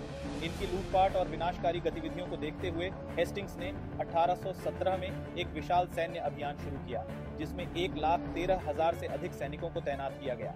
इस अभियान का उद्देश्य पिंडारियों को घेर कर समाप्त करना था। 1818 तक पिंडारियों को पूरी तरह से कुचल दिया गया। उनके लीडर या तो मारे गए या पकड़ लिए गए और उनके ग्रुप समाप्त हो गए। इस अभियान ने न केवल सेंट्रल इंडिया में स्टेबिलिटी स्थापित की, बल्कि ब्रिटिश कंट्रोल को भी मजबूत किया। इसके बाद हेस्टिंग्स ने मराठों का सामना किया, जो इंडियन सब कॉन्टिनेंट में ब्रिटिश एम्पायर के लिए सबसे बड़ी चुनौती थे। मराठा शक्ति को तोड़ने के लिए हेस्टिंग्स ने डिसाइसिव मिलिट्री स्ट्रेटजीज का उपयोग किया, जिसके परिणाम स्वरूप खिरकी, सीताबुल्दी और महिदपुर की लड़ाइयों में ब्रिटिश को जीत मिली। इन लड़ाइयों के बाद मराठों के साथ कई ट्रीटीज की गई, जैसे पूना ट्रीटी, ग्वालियर ट्रीटी और मंदसौर ट्रीटी, जिन्होंने मराठा कॉन्फेडरेसी को भंग कर दिया और इंडिया के विशाल क्षेत्रों को सीधे ब्रिटिश कंट्रोल में ले लिया। इन ट्रीटीज ने मराठा शक्ति का अंत कर दिया और ब्रिटिश प्रभुत्व को पूरे उपमहाद्वीप में स्थापित किया। हेस्टिंग्स केवल एक कुशल मिलिट्री स्ट्रेटेजिस्ट ही नहीं था, बल्कि उसने एडमिनिस्ट्रेटिव रिफॉर्म्स पर भी ध्यान केंद्रित किया। उसके कार्यकाल में जुडिशियल रिफॉर्म्स हुए, जिनका उद्देश्य ब्रिटिश कंट्रोल वाले क्षेत्रों में एक अधिक सुसंगत और न्याय संगत लीगल फ्रेमवर्क तैयार करना था। उसने रयोतवारी व्यवस्था की स्थापना का समर्थन किया, जिसने किसानों को सीधे सरकार को कर देने की अनुमति दी और लैंड रिफॉर्म्स की दिशा में महत्वपूर्ण कदम उठाए। इसके अलावा हेस्टिंग्स ने इंफ्रास्ट्रक्चर डेवलपमेंट पर जोर दिया, जिसमें सड़कों का निर्माण और कम्युनिकेशन नेटवर्क्स का सुधार शामिल था, जिससे नए एक्वायर्ड क्षेत्रों को ब्रिटिश एम्पायर में अधिक प्रभावी ढंग से इंटीग्रेट किया जा सके। उसके एडमिनिस्ट्रेशन ने इन क्षेत्रों में स्टेबिलिटी स्थापित करने का प्रयास किया, ताकि ब्रिटिश रूल को ताकतवर और लाभकारी दोनों रूपों में देखा जा सके। सांस्कृतिक रूप से हेस्टिंग्स ने इंडिया में वेस्टर्न एजुकेशन को बढ़ावा देने का समर्थन किया, जिसने पूरे देश में इंग्लिश एजुकेशन के प्रसार की नींव रखी। यह पहल ब्रिटिश इन्फ्लुएंस का एक महत्वपूर्ण पहलू थी, जिसने आने वाली पीढ़ियों के लिए इंडियन सोसाइटी के बौद्धिक परिदृश्य को शेप किया। कूटनीतिक रूप से हेस्टिंग्स ने विभिन्न रीजनल पावर्स के साथ अग्रीमेंट्स किए, जिससे ब्रिटिश प्रभुत्व सुनिश्चित हो सके। उसके प्रयासों ने ब्रिटिश एम्पायर के खिलाफ संभावित गठबंधनों को रोकने में महत्वपूर्ण भूमिका निभाई। भारत में ब्रिटिश इन्फ्लुएंस के विस्तार में उनके सफल योगदान के लिए हेस्टिंग्स को मार्क्वेस ऑफ हेस्टिंग्स की उपाधि से सम्मानित किया गया। उसका कार्यकाल ब्रिटिश भारत के इतिहास में एक महत्वपूर्ण मोड़ के रूप में याद किया जाता है, जहां साम्राज्य का ध्यान कंसोलिडेशन से एग्रेसिव एक्सपेंशन की ओर स्थानांतरित हुआ। हेस्टिंग्स की पॉलिसीज ने आने वाले 100 वर्षों के लिए भारत में ब्रिटिश डोमिनेंस की नींव रखी और उसकी विरासत एक मिलिट्री स्ट्रेटेजिस्ट और इंपीरियल एडमिनिस्ट्रेटर के रूप में सबसे प्रभावशाली मानी जाती है। हेस्टिंग्स ने जहां मिलिट्री कैंपेन्स और एडमिनिस्ट्रेटिव रिफॉर्म्स के माध्यम से ब्रिटिश शक्ति को मजबूत किया, वहीं उसके उत्तराधिकारी लॉर्ड एमहर्स्ट ने इस विरासत को आगे बढ़ाया और इसे नए आयाम दिए। लॉर्ड एमहर्स्ट, जिसका पूरा नाम विलियम पिट एमहर्स्ट था, ने 1823 में भारत के गवर्नर जनरल के रूप में पदभार संभाला। हेस्टिंग्स द्वारा स्थापित किए गए स्टेबिलिटी और एक्सपेंशन को और अधिक सुदृढ़ करते हुए एमहर्स्ट का कार्यकाल भी एक्सपेंशनिस्ट पॉलिसीज और मिलिट्री कैंपेन से चिह्नित रहा। जहां हेस्टिंग्स ने मुख्य रूप से इंडिया के भीतर ब्रिटिश इन्फ्लुएंस को सुदृढ़ किया था, वहीं एमहर्स्ट ने इसे और भी आगे बढ़ाते हुए इंडियन सबकॉन्टिनेंट की सीमाओं से परे साउथ ईस्ट एशिया में एक्सपेंशन करने का प्रयास किया। लॉर्ड एमहर्स्ट के कार्यकाल की शुरुआत के समय इंडिया में ब्रिटिश एम्पायर अपनी सीमाओं को और अधिक विस्तार देना चाहता था। यह एक्सपेंशन ईस्टर्न इंडिया और साउथ ईस्ट एशिया के क्षेत्रों में हो रहा था, जहां बर्मा ने अपने एक्सपेंशन के प्रयास किए। बर्मा ने अराकान, मणिपुर और असम के क्षेत्रों पर आक्रमण किया, जिससे ब्रिटिश एम्पायर को खतरा महसूस हुआ। इन आक्रमणों के जवाब में ब्रिटिश फोर्सेस ने बर्मा के खिलाफ वॉर की तैयारी की। पहला बर्मा युद्ध, जो कि 1824-1826 तक चला, लॉर्ड एमहर्स्ट के कार्यकाल की सबसे बड़ी और निर्णायक घटना थी। यह युद्ध ब्रिटिश और बर्मा के बीच टेरिटोरियल डिस्प्यूट्स और पावर स्ट्रगल के कारण हुआ। बर्मा की अग्रेसिव पॉलिसीज और अराकान, मणिपुर और असम पर कब्जे ने ब्रिटिश फोर्सेस को आक्रामक जवाब देने के लिए मजबूर किया। 1824 में ब्रिटिश सेनाओं ने रंगून पर कब्जा कर लिया, जो बर्मा की कैपिटल थी। युद्ध लगभग 2 वर्षों तक चला और इसमें दोनों पक्षों को भारी हानि उठानी पड़ी। इस युद्ध के दौरान ब्रिटिश सेनाओं को कई कठिनाइयों का सामना करना पड़ा। बर्मा की कठिन जियोग्राफिकल स्थिति, अपरिचित क्लाइमेट और बीमारियों जैसे मलेरिया ने ब्रिटिश सैनिकों को काफी नुकसान पहुंचाया। इन चैलेंजेस के बावजूद ब्रिटिश आर्मी ने अपनी मजबूती दिखाई और अंततः यंदाबो ट्रीटी 1826 पर हस्ताक्षर किए गए। ये ट्रीटी ब्रिटिश फोर्सेस के लिए अत्यंत लाभकारी साबित हुई। इस ट्रीटी के तहत बर्मा को 1 करोड़ रुपए का वॉर इंडेमनिटी देना पड़ा और अराकान और टेनसेरिम के कोस्टल प्रोविंसेस को ब्रिटिश फोर्सेस को सौंपना पड़ा। इसके अलावा बर्मा ने असम, काचार और जैंतिया पर अपने दावों को छोड़ दिया। इस ट्रीटी ने ब्रिटिश एम्पायर को न केवल बर्मा पर कंट्रोल प्रदान किया, बल्कि ईस्टर्न इंडिया में उनकी स्थिति को भी मजबूत किया। हालांकि यह युद्ध ब्रिटिश ईस्ट इंडिया कंपनी के लिए अत्यधिक महंगा साबित हुआ। युद्ध के इकोनॉमिक बर्डन ने कंपनी पर वित्तीय दबाव बढ़ाया, जिसे इंडियन टेरिटरीज से अधिक रेवेन्यू एक्सट्रैक्शन के माध्यम से संबोधित किया गया। इस इकोनॉमिक इंपैक्ट का उल्लेख करने से एमहर्स्ट के कार्यकाल के प्रभाव की गहराई और व्यापकता को समझने में मदद मिलती है। इसके साथ ही लॉर्ड एमहर्स्ट के कार्यकाल में भरतपुर का कब्जा 1826 एक और महत्वपूर्ण घटना थी। भरतपुर, जो अपनी मजबूत फोर्टिफिकेशंस के लिए जाना जाता था, ने ब्रिटिश सेनाओं के सामने कड़ी चुनौती पेश की थी। लेकिन 1826 में लॉर्ड एमहर्स्ट के नेतृत्व में ब्रिटिश फोर्सेस ने भरतपुर के किले को जीत लिया, जिससे ब्रिटिश फोर्सेस को एक और महत्वपूर्ण विजय प्राप्त हुई और इंडिया में उनकी शक्ति और प्रभाव और अधिक बढ़ गया। भरतपुर की विजय ने ब्रिटिश फोर्सेस को इंडिया में उनकी सत्ता को स्टेबिलिटी प्रदान की और उन्हें लोकल रूलर्स के सामने एक अपराजेय शक्ति के रूप में प्रस्तुत किया। लॉर्ड एमहर्स्ट का एडमिनिस्ट्रेटिव अप्रोच काफी प्रभावी था। उसने ब्रिटिश ईस्ट इंडिया कंपनी के कमर्शियल और मिलिट्री इंटरेस्ट्स की रक्षा के लिए कई डिप्लोमेटिक एफर्ट्स किए। एमहर्स्ट ने लोकल रूलर्स और पड़ोसी स्टेट्स के साथ महत्वपूर्ण ट्रीटीज और अग्रीमेंट्स को संपन्न किया, जिससे ब्रिटिश एम्पायर की सीमाओं को सुरक्षित और स्थिर बनाया जा सके। इसके साथ ही लॉर्ड एमहर्स्ट ने इंडिया में ब्रिटिश रूल के लिए एडमिनिस्ट्रेटिव और जुडिशियल रिफॉर्म्स की नींव रखी। हालांकि उसके कार्यकाल का मुख्य ध्यान मिलिट्री कैंपेन्स और टेरिटोरियल एक्सपेंशन पर था, फिर भी उसने ब्रिटिश शासन के लॉन्ग टर्म स्टेबिलिटी के लिए आवश्यक रिफॉर्म्स को लागू किया। उसके द्वारा किए गए रिफॉर्म्स ने इंडियन एडमिनिस्ट्रेटिव स्ट्रक्चर को मजबूत किया और ब्रिटिश लॉ एंड ऑर्डर की स्थापना में महत्वपूर्ण भूमिका निभाई। लॉर्ड एमहर्स्ट का कार्यकाल ब्रिटिश एम्पायर के एक्सपेंशन के दृष्टिकोण से एक निर्णायक मोड़ था। उसके लीडरशिप में ब्रिटिश फोर्सेस ने न केवल इंडिया में अपनी स्थिति को मजबूत किया, बल्कि साउथ ईस्ट एशिया में भी एक महत्वपूर्ण शक्ति के रूप में स्थापित हुए। पहले बर्मा वॉर और भरतपुर के कब्जे ने ब्रिटिश फोर्सेस को न केवल इंडिया में बल्कि पूरे एशिया में अपनी शक्ति का प्रदर्शन करने का अवसर प्रदान किया।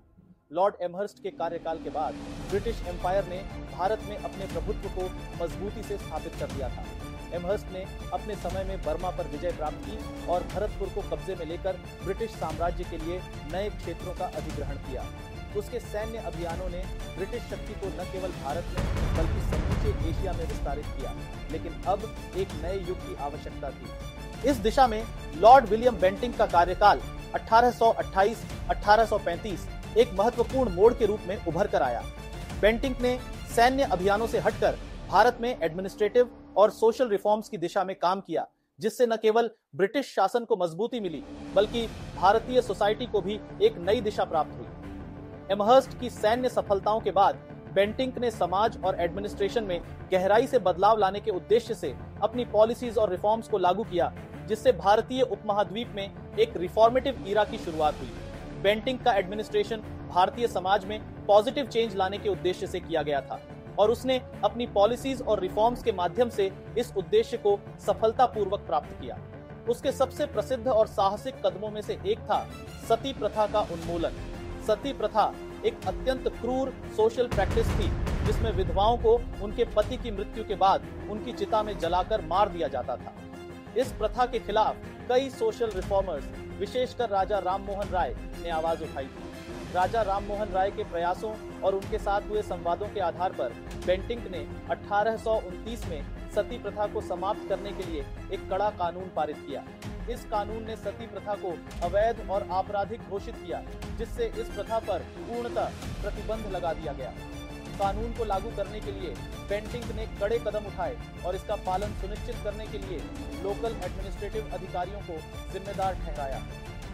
इसके साथ ही ठगों का दमन भी उसके कार्यकाल की एक और महत्वपूर्ण घटना थी।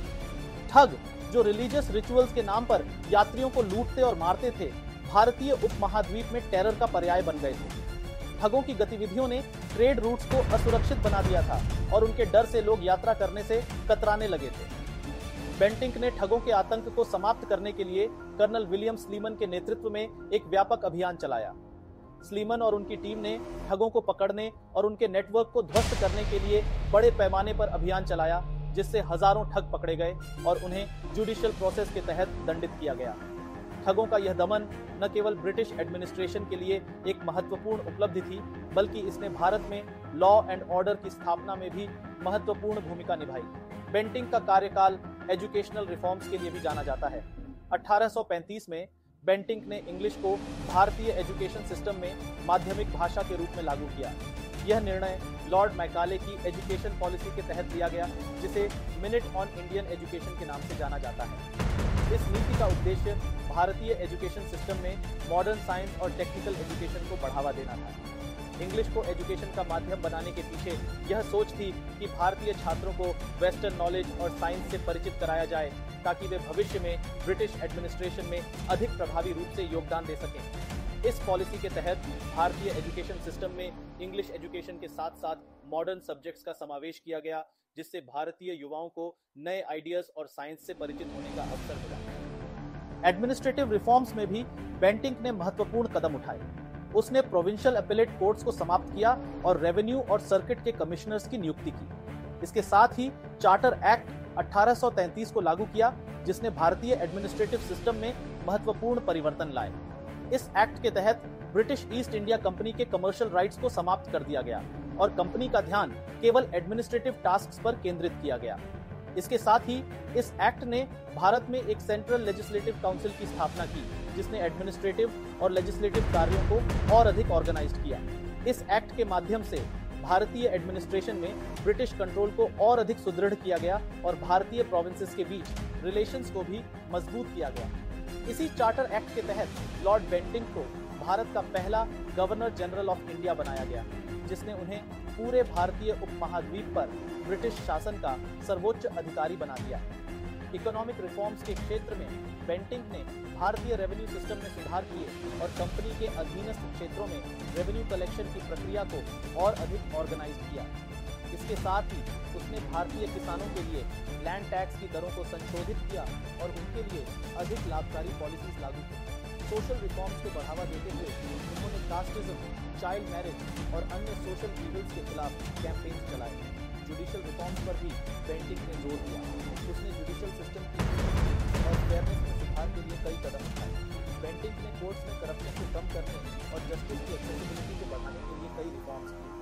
उसने लंबित मामलों को कम करने के लिए जुडिशियल प्रोसीजर्स को सिंप्लीफाइड और एक्सपीडाइट करने के प्रयास किए, जिससे भारतीय सोसाइटी में न्याय की प्रणाली को मजबूत करने और जनता में न्याय के प्रति विश्वास बहाल करने का उद्देश्य पूरा हो सका। मिलिट्री और फाइनेंशियल रिफॉर्म्स के अंतर्गत बेंटिंक ने अननेसेसरी मिलिट्री एक्सपेंडिचर्स में कटौती की, जिससे बजट को बैलेंस करने में मदद मिली। उसने कई रेजिमेंट्स को डिसबैंड किया और सीपॉइज के अलाउंसेस में कटौती की। हालांकि ये कदम कंट्रोवर्शियल थे, लेकिन वे ब्रिटिश एडमिनिस्ट्रेशन की फाइनेंशियल स्थिति को स्टेबलाइज करने के लिए आवश्यक थे। बेंटिंक ने मिलिट्री और फाइनेंशियल रिफॉर्म्स के माध्यम से ब्रिटिश एम्पायर की इकोनॉमिक और एडमिनिस्ट्रेटिव स्ट्रक्चर को मजबूत किया, जिससे एडमिनिस्ट्रेटिव कॉस्ट में कटौती हुई और इकोनॉमिक स्टेबिलिटी प्राप्त हुई। सती प्रथा के अलावा बेंटिंक ने ह्यूमन सैक्रिफाइस और फीमेल इन्फेंटिसाइड जैसी इनह्यूमन प्रैक्टिसेस के उन्मूलन के लिए भी कदम उठाए। भारत के कुछ क्षेत्रों में प्रेवलेंट इन प्रैक्टिसेस को समाप्त करने के लिए उसने लॉज बनाए और लोकल अथॉरिटीज को इन लॉज को सख्ती से लागू करने के निर्देश दिए। बेंटिंक ने भारतीय इंडस्ट्रीज, विशेषकर टेक्सटाइल इंडस्ट्री को भी सपोर्ट किया। उसने ब्रिटिश गुड्स पर इंपोर्ट ड्यूटीज को कम किया, जिससे ब्रिटिश इकोनॉमी को लाभ हुआ। हालांकि इस पॉलिसी का प्रभाव मिक्स्ड था। इससे भारतीय वीवर्स और आर्टिजन्स को ब्रिटिश इंपोर्ट से कड़ी कंपटीशन का सामना करना पड़ा। बेंटिंक की यह पॉलिसी भारतीय इंडस्ट्रीज के डेवलपमेंट को प्रभावित करती रही और इसके लॉन्ग टर्म कॉन्सिक्वेंसेस भारतीय इकोनॉमी पर देखे गए। लॉर्ड बेंटिंक का कार्यकाल ब्रिटिश एम्पायर के लिए एक महत्वपूर्ण चैप्टर था, जिसमें उसने एडमिनिस्ट्रेटिव और सोशल रिफॉर्म्स के माध्यम से भारत में स्टेबिलिटी और प्रोग्रेस की नींव रखी। उनके द्वारा किए गए रिफॉर्म्स ने न केवल भारतीय सोसाइटी में चेंज लाया, बल्कि ब्रिटिश रूल को भी एक ह्यूमनिस्टिक पर्सपेक्टिव के साथ आगे बढ़ाया। उनके लीडरशिप में भारत में न केवल एडमिनिस्ट्रेटिव स्टेबिलिटी आई, बल्कि सोशल रिफॉर्म्स की दिशा में भी महत्वपूर्ण कदम उठाए गए, जिनका इसका प्रभाव आने वाले वर्षों में भी दिखाई दिया। लॉर्ड बेंटिंक के रिफॉर्म्स ने ब्रिटिश एम्पायर को एक नया स्वरूप दिया, जिसमें उसने समाज के कमजोर वर्गों की प्रोटेक्शन, एजुकेशन के प्रमोशन और लॉ एंड ऑर्डर की स्थापना में महत्वपूर्ण भूमिका निभाई। उसके कार्यकाल को भारतीय इतिहास में एक रिफॉर्मेटिव ईरा के रूप में देखा जाता है, जिसने ब्रिटिश रूल को न केवल मजबूती प्रदान की बल्कि भारतीय सोसाइटी को भी एक नई दिशा दी। हालांकि ये सारे reforms overall British colonial structure के अंतर्निहित था, जिसका एकमात्र उद्देश्य था इंडिया का एक्सप्लॉयटेशन। लॉर्ड विलियम बेंटिंक के बाद लॉर्ड चार्ल्स मेटकाफ ने 1835 से 1836 तक भारत के एक्टिंग गवर्नर जनरल के रूप में कार्य किया। मेटकाफ का कार्यकाल छोटा था, लेकिन इस दौरान उसने प्रेस की स्वतंत्रता के क्षेत्र में महत्वपूर्ण योगदान दिया। लॉर्ड मेटकाफ को विशेष रूप से प्रेस की स्वतंत्रता की रक्षा के लिए जाना जाता है। उसने ब्रिटिश भारत में प्रेस पर लगाए गए प्रतिबंधों को हटाने की पहल की और प्रेस की स्वतंत्रता को बनाए रखने के लिए कदम उठाए। मेटकाफ का मानना था कि स्वतंत्र प्रेस एक जिम्मेदार शासन के लिए आवश्यक है और यह समाज में जागरूकता और प्रगति को बढ़ावा देता है। उसकी इस नीति के कारण उसे भारत में प्रेस की स्वतंत्रता के जनक के रूप में भी जाना जाता है।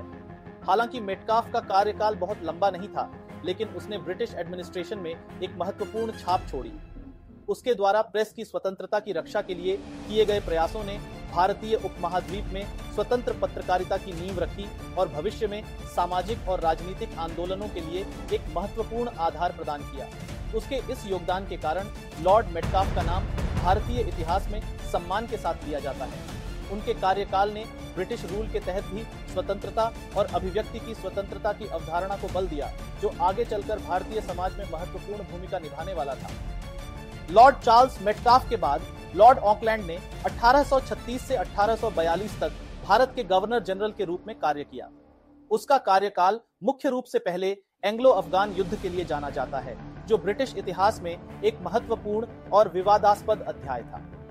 लॉर्ड ऑकलैंड का कार्यकाल उस समय शुरू हुआ जब ब्रिटिश एम्पायर ने भारत में अपनी पकड़ को और मजबूत कर लिया था। हालांकि ब्रिटिश प्रशासन की नजरें अब उत्तर पश्चिम सीमा पर थीं, जहां अफगानिस्तान एक महत्वपूर्ण रणनीतिक बिंदु के रूप में उभर रहा था।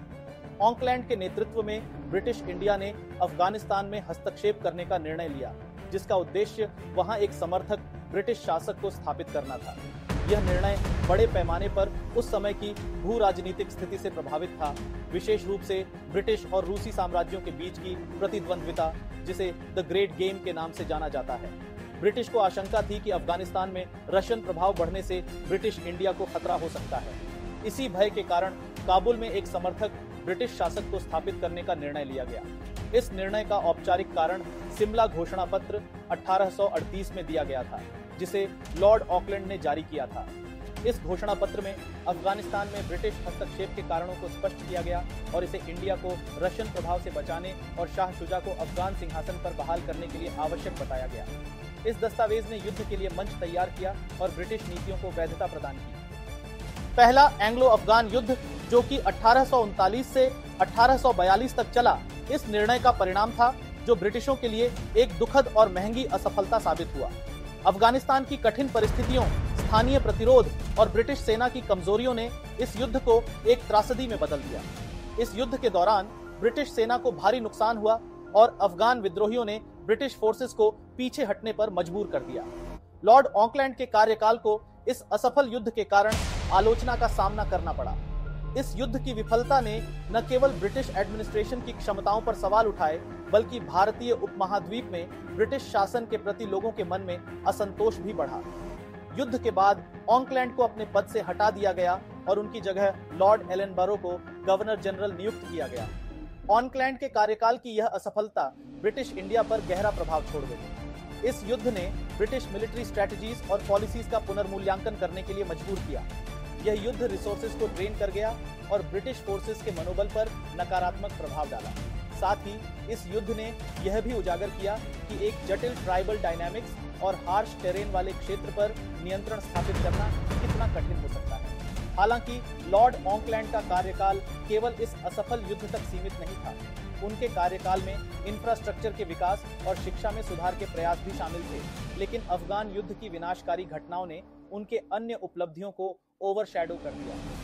अंततः लॉर्ड ऑकलैंड के कार्यकाल ने ब्रिटिश साम्राज्य को यह सिखाया कि एशिया में विस्तार की नीति को कितनी सावधानी से अपनाया जाना चाहिए। लॉर्ड ऑकलैंड के बाद लॉर्ड एलनबरो ने 1842 से 1844 तक भारत के गवर्नर जनरल के रूप में कार्य किया। उसका कार्यकाल मुख्य रूप से पहले एंग्लो अफगान युद्ध के अंतिम चरणों और सिंध के अधिग्रहण के लिए जाना जाता है। लॉर्ड एलनबरो ने गवर्नर जनरल के रूप में कार्यभार संभालते ही अफगानिस्तान में ब्रिटिश सेना की बुरी स्थिति को संभालने का प्रयास किया। उसने अफगानिस्तान से ब्रिटिश सेना की सुरक्षित वापसी का नेतृत्व किया, जिससे ब्रिटिश इंडिया को बड़ी हानि से बचाया जा सका। इस वापसी के दौरान उसने काबुल से लाए गए गेटवे ऑफ सोमनाथ के साथ भारत में लौटने का आदेश दिया, जो एक प्रतीकात्मक कार्रवाई थी और इसे सॉरी ऑफ अफगानिस्तान के नाम से जाना जाता है। इसके बाद एलनबरो ने सिंध पर ध्यान केंद्रित किया। 1843 में उसने सिंध पर आक्रमण का नेतृत्व किया, जिससे इसे ब्रिटिश एम्पायर में शामिल कर लिया गया।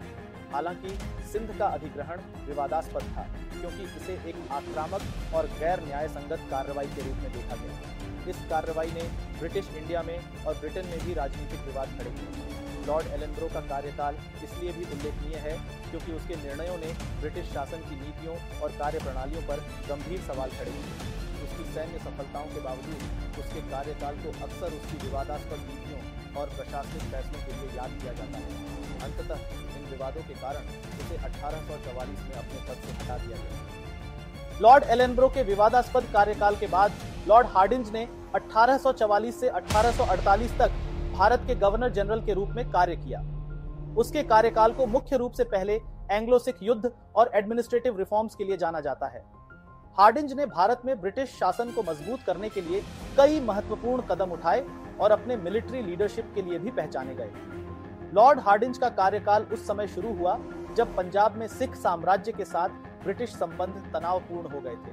महाराजा रणजीत सिंह की मृत्यु के बाद सिख साम्राज्य में पॉलिटिकल इंस्टेबिलिटी आ गई थी, जिससे ब्रिटिश के साथ संघर्ष की स्थिति उत्पन्न हो गई।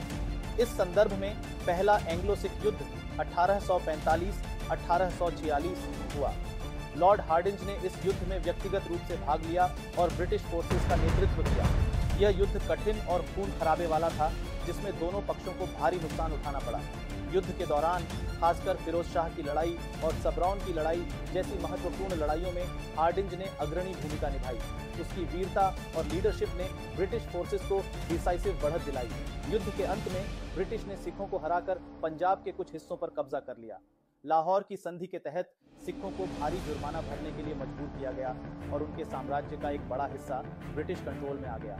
हालांकि हार्डिंज ने पंजाब को पूरी तरह से ब्रिटिश एम्पायर में शामिल नहीं किया, लेकिन इस संधि ने ब्रिटिश को पंजाब में अपनी स्थिति मजबूत करने का अवसर दिया। संधि के बाद पंजाब में एक ब्रिटिश रेजिडेंट की नियुक्ति की गई और महाराजा दुलीप सिंह के शासन के तहत सिख साम्राज्य एक प्रकार से ब्रिटिश प्रोटेक्टोरेट में आ गया। इस संधि और इसके परिणाम स्वरूप पंजाब के घटनाक्रमों ने भविष्य में पंजाब के पूर्ण एनेक्सेशन की नींव रखी। मिलिट्री कैंपेन्स के अलावा लॉर्ड हार्डिंज ने एडमिनिस्ट्रेटिव रिफॉर्म्स पर भी जोर दिया। उसने भारतीय सेना के ऑर्गेनाइजेशन में सुधार किए, जिसमें सोल्जर्स की स्थिति और उनकी ट्रेनिंग में सुधार शामिल थे। हार्डिंज का उद्देश्य भारतीय सेना को और अधिक सक्षम और इफेक्टिव बनाना था, ताकि भविष्य में होने वाले किसी भी कॉन्फ्लिक्ट का सामना किया जा सके। इसके अलावा हार्डिंज ने सेना के साथ साथ इंडिया में पब्लिक वर्क्स जैसे रोड्स और कैनाल्स बनाने पर भी ध्यान केंद्रित किया, जिससे कम्युनिकेशन और ट्रेड में सुधार हुआ। लॉर्ड हार्डिंज ने भारतीय समाज में रिफॉर्म की दिशा में भी काम किया। उसने सोशल रिफॉर्म्स के लिए प्रयास किए और भारतीयों के प्रति अपने दृष्टिकोण में ह्यूमैनिटी दिखाई। उसके शासनकाल में इंडिया में एजुकेशन के क्षेत्र में भी सुधार किए गए, जिससे भारतीयों को मॉडर्न एजुकेशन के साथ जोड़ने का प्रयास किया गया। हार्डिंज ने सोशल रिफॉर्म्स को भी सपोर्ट किया, हालांकि वह इस क्षेत्र में बहुत एक्टिव नहीं थे। फिर भी उन्होंने सती प्रथा और अन्य सोशल इवल्स के खिलाफ लॉज के एनफोर्समेंट का समर्थन किया और मिशनरी एजुकेशन को एनकरेज किया, जिससे भारतीय सोसाइटी में अवेयरनेस और रिफॉर्म का मार्ग प्रशस्त हुआ। हार्डिंज की यह सफलता उसे ब्रिटेन में भी सम्मानित स्थान दिला। इंडिया से लौटने पर उसे vice count Hardinge of Lahore end of Kings Luton की उपाधि से सम्मानित किया गया, जिससे उसके योगदान की सराहना की गई। उनके कार्यकाल ने ब्रिटिश एम्पायर को सिखाया कि मिलिट्री स्ट्रेंथ के साथ साथ एडमिनिस्ट्रेटिव रिफॉर्म्स भी आवश्यक हैं, और उनकी लेगेसी ने इंडियन सबकॉन्टिनेंट में ब्रिटिश रूल को सुदृढ़ किया। लॉर्ड हार्डिंज के बाद लॉर्ड डलहौजी ने 1848 से 1856 तक भारत के गवर्नर जनरल के रूप में कार्य किया। उसका कार्यकाल ब्रिटिश इंडिया के इतिहास में एक महत्वपूर्ण मोड़ के रूप में देखा जाता है। डलहौजी का शासनकाल भारतीय उपमहाद्वीप में ब्रिटिश साम्राज्य के विस्तार और आधुनिकीकरण के लिए जाना जाता है। उसके समय में भारत ने जहां एक ओर नए क्षेत्रों को ब्रिटिश कंट्रोल में आते देखा, वहीं दूसरी ओर आधुनिकीकरण की दिशा में महत्वपूर्ण कदम भी उठाए गए। डलहौजी की आक्रामक विस्तारवादी नीतियों ने भारतीय उपमहाद्वीप के नक्शे को बदल कर रख दिया। उसकी डॉक्ट्रिन ऑफ लैप्स प्रमुख थी, जिसके तहत अगर किसी भारतीय रियासत का शासक निसंतान मर जाता था तो उसकी रियासत को ब्रिटिश एम्पायर में मिला लिया जाता था। इस नीति के तहत सतारा 1848, संबलपुर 1849, झांसी 1853 और नागपुर 1854 जैसे महत्वपूर्ण राज्यों को ब्रिटिश कंट्रोल में लिया गया।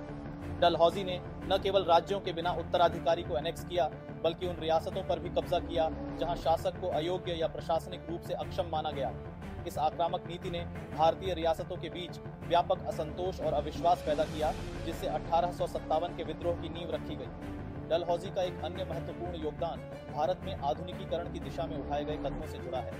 उसने भारत में रेलवे, टेलीग्राफ और डाक सेवाओं की शुरुआत की, जिससे ब्रिटिश इंडिया के इकोनॉमिक और सोशल जीवन में क्रांतिकारी परिवर्तन लाए।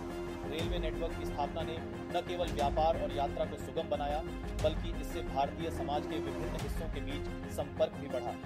इस रेलवे प्रणाली ने ब्रिटिश कंट्रोल को मजबूत करने के साथ साथ भारतीय अर्थव्यवस्था के पोषण के लिए भी काम किया। रेलवे के माध्यम से भारतीय कच्चे माल को ब्रिटेन भेजना और ब्रिटिश वस्त्रों को भारत के विभिन्न हिस्सों तक पहुंचाना आसान हो गया, जिससे भारतीय उद्योगों का ह्रास हुआ और देश की अर्थव्यवस्था ब्रिटिश उद्योगों पर निर्भर हो गई। इसी के साथ टेलीग्राफ सेवा की शुरुआत ने ब्रिटिश एडमिनिस्ट्रेशन को तेजी से संदेशों का आदान प्रदान करने की सुविधा दी, जिससे सैन्य और प्रशासनिक कार्यों में गति आई। डलहौजी ने भारतीय उपमहाद्वीप में पोस्टल सिस्टम का भी आधुनिकीकरण किया, जिससे संचार के साधनों में क्रांतिकारी सुधार हुआ। इसके अलावा डलहौजी ने कई सार्वजनिक कार्यों जैसे सिंचाई के लिए नहरों का निर्माण शुरू किया। गंगा नहर का निर्माण उनके एडमिनिस्ट्रेशन के दौरान पूरा हुआ, जिसने उत्तर भारत के कृषि परिदृश्य को बदलने में मदद की और उत्पादन में वृद्धि का कारण बना। इन सुधारों ने ब्रिटिश प्रशासन को केंद्रीकरण और समेकन में महत्वपूर्ण योगदान दिया। डलहौजी ने शिक्षा के क्षेत्र में भी महत्वपूर्ण सुधार किए। उसने 1853 में वुड्स डिस्पैच को लागू किया, जिसे भारतीय शिक्षा का मैग्ना कार्टा कहा जाता है। इस नीति के तहत भारत में शिक्षा का विकेंद्रीकरण हुआ और विश्वविद्यालयों की स्थापना की गई। डलहौजी ने शिक्षा को भारतीयों के लिए अधिक एक्सेसिबल बनाने का प्रयास किया, जिससे भारतीय समाज में मॉडर्न एजुकेशन का प्रसार हुआ। हालांकि यह सुधार भी विवादास्पद था, क्योंकि इसका उद्देश्य एक ऐसी भारतीय श्रेणी का निर्माण करना था जो ब्रिटिश शासन के प्रति वफादार हो और वेस्टर्न एजुकेशन को प्राथमिकता दे। डलहौजी के कार्यकाल में पंजाब का विलय एक और महत्वपूर्ण घटना थी। द्वितीय एंग्लो सिख युद्ध के बाद 1849 में पंजाब को ब्रिटिश एम्पायर में शामिल कर लिया गया, जिससे सिख साम्राज्य का अंत हो गया। पंजाब का अधिग्रहण ब्रिटिश साम्राज्य के लिए एक बड़ी जीत थी और इसने एक महत्वपूर्ण और समृद्ध क्षेत्र को ब्रिटिश नियंत्रण में लाया। लेकिन इन सब के बीच डलहौजी की आर्थिक नीतियों ने भारत में इकोनॉमिक एक्सप्लॉयटेशन की नींव भी रखी। रेलवे और सड़कों ने जहां व्यापार और संचार में सुधार किया, वहीं इनका उपयोग मुख्य रूप से भारतीय कच्चे माल को ब्रिटेन भेजने के लिए किया गया, जिससे भारत का डी इंडस्ट्रियलाइजेशन हुआ और भारतीय इकोनॉमी का ब्रिटिश उद्योगों पर निर्भरता बढ़ी। डलहौजी के कार्यकाल के अंत में उसकी नीतियों का प्रभाव व्यापक रूप से महसूस किया गया। उसने भारत में आधुनिकीकरण की नींव रखी, जो आगे चलकर ब्रिटिश इंडिया की प्रशासनिक और आर्थिक संरचना में स्थायी रूप से शामिल हो गई। लेकिन उसके कठोर और आक्रामक नीतियों ने भारतीय समाज में असंतोष और विद्रोह की चिंगारी भी पैदा की, जो 1857 के विद्रोह के रूप में फूट पड़ी। अंततः लॉर्ड डलहौजी का कार्यकाल भारतीय इतिहास में एक ऐसे गवर्नर जनरल के रूप में दर्ज है जिसने भारत में ब्रिटिश एम्पायर के विस्तार और आधुनिकीकरण को आगे बढ़ाया, लेकिन जिसकी नीतियों ने भारतीय समाज में असंतोष और विद्रोह के बीज भी बोए। उसके कार्यों का प्रभाव भारतीय उपमहाद्वीप पर गहरा और स्थायी रहा, जिससे वह ब्रिटिश इंडिया के इतिहास में एक विवादास्पद लेकिन प्रभावशाली व्यक्तित्व के रूप